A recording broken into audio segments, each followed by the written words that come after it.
want justice. We want justice. We want justice. We want justice. We want justice. We want justice.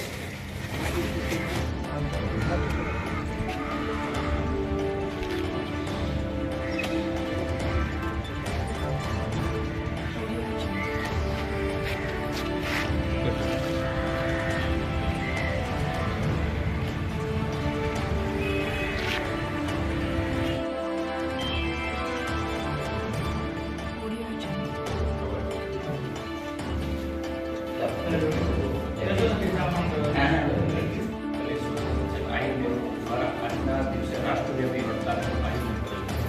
ખાલી emergency સેવાઓ ચાલુ રાખવામાં નિર્દેશ કર્યો. તેના ભાગરૂપે અમે આઈએમએ ફેરાવળ ગીર સોમનાથના તમામ હોસ્પિટલો પાસે જનરલ પ્રેક્ટિસના બીએચએમએસ, એમબીબીએસ, એમડીએમએસ બધા પોતાની સેવા, એડમિશન સેવા રૂટીન બંધ રાખે છે.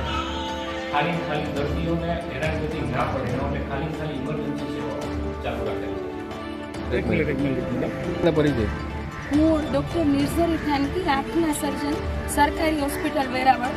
આજરોજ અમે ઇન્ડિયન મેડિકલ એસોસિએશન વેરાવળ પ્રમુખ ડૉક્ટર બીનાબેન ચૌહાણ અને સેક્રેટરી ડૉક્ટર રવિ શામળા સાહેબની આગેવાની હેઠળ અહીંયા પ્રાંત અધિકારીની ઓફિસે આવેલા છીએ.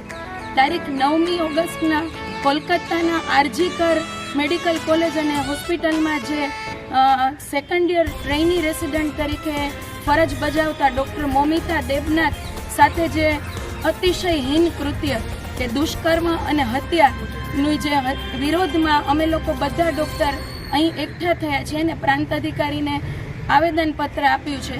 આજે મારે એટલું જ એક મહિલા તબીબ તરીકે કહેવાનું છે કે જ્યારે દેશ બેટી બચાવો, બેટી વધાવો, બેટી પઢાઓ એવા હેતુથી આગળ વધી રહ્યો છે, ત્યારે હજી આપણા દેશમાં એક હોનહાર તબીબ સાથે આવી ઘટના બની ખરેખર શર્મનાક ઘટના છે.